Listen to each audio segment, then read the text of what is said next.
pessoal, bom dia, tudo bem? Bom, hoje eu fiz uma revisãozinha para vocês, tá?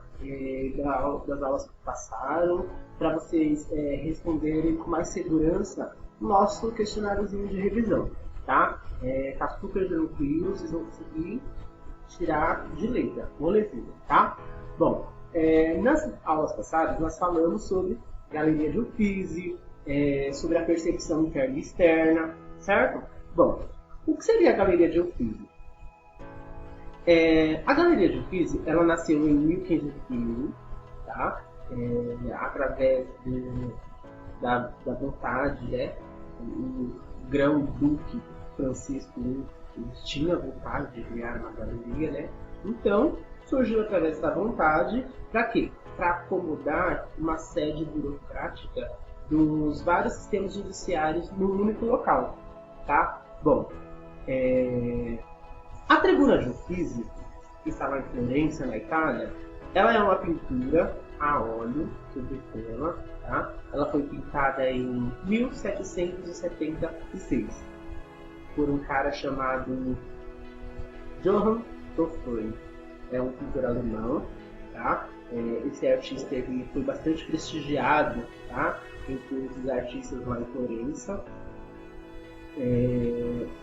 Após ele ter conquistado notoriedade em Londres, tá? Junto com a família real, o pintor alemão Johann Wolfgang, ele viajou para Florença em 72, onde ele permaneceu lá até 1779, tá?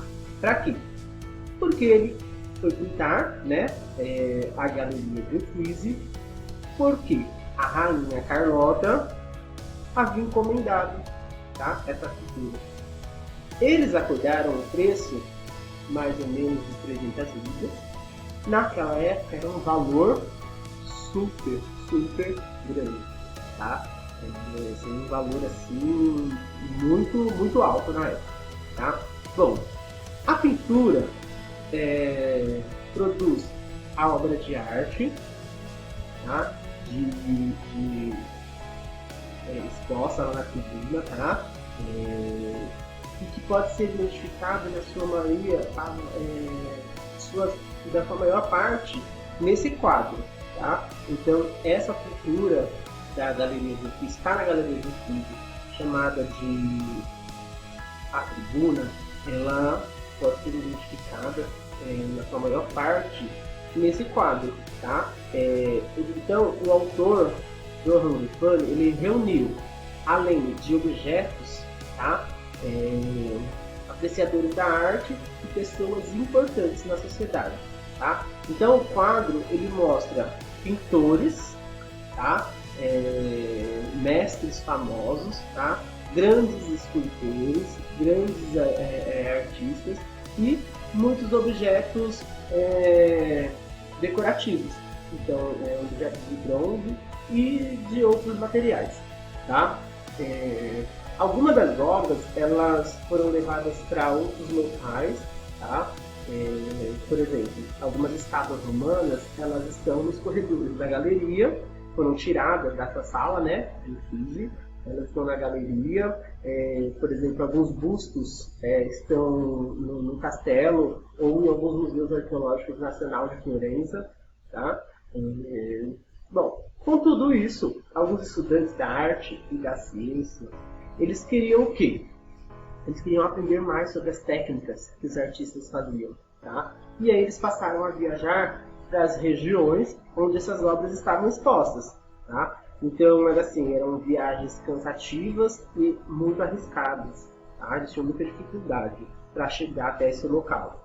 Porém, alguns nobres, a fim de proporcionar a esses estudantes uma maior interação com esses produtores de cultura, passou a ajudá-los, tá?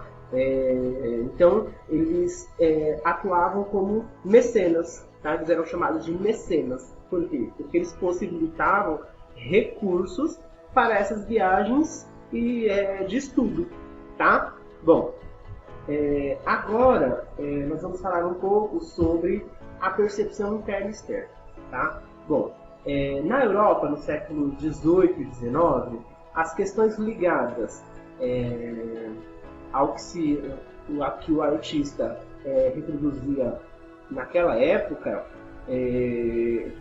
foi muito questionado, tá?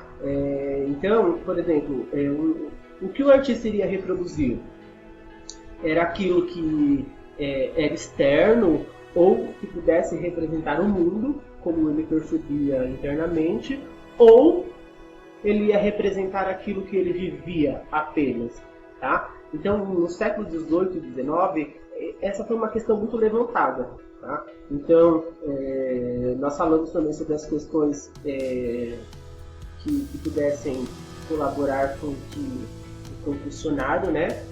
Então, por exemplo, a reestruturação dos centros urbanos, foi falado, tá? No qual começaram a crescer a religião, né? Começou a crescer em volta das igrejas.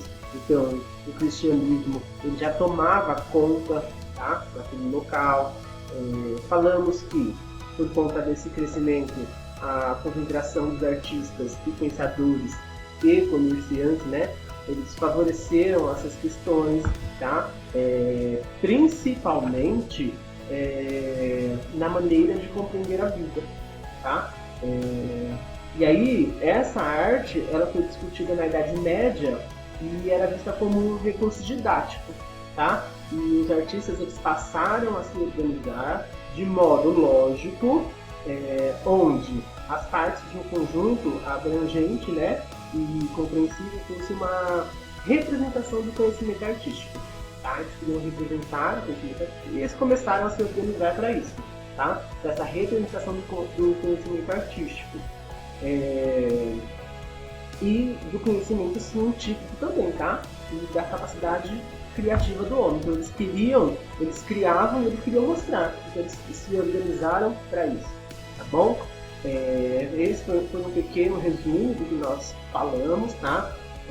Quando vocês forem responder o questionário, não tem problema, pode olhar na apostila. O questionário não foge de nada, tá? De nenhuma aula que nós aprendemos, tá? Do que nós falamos, tá? Então, muito obrigado pela atenção de vocês e até a próxima aula.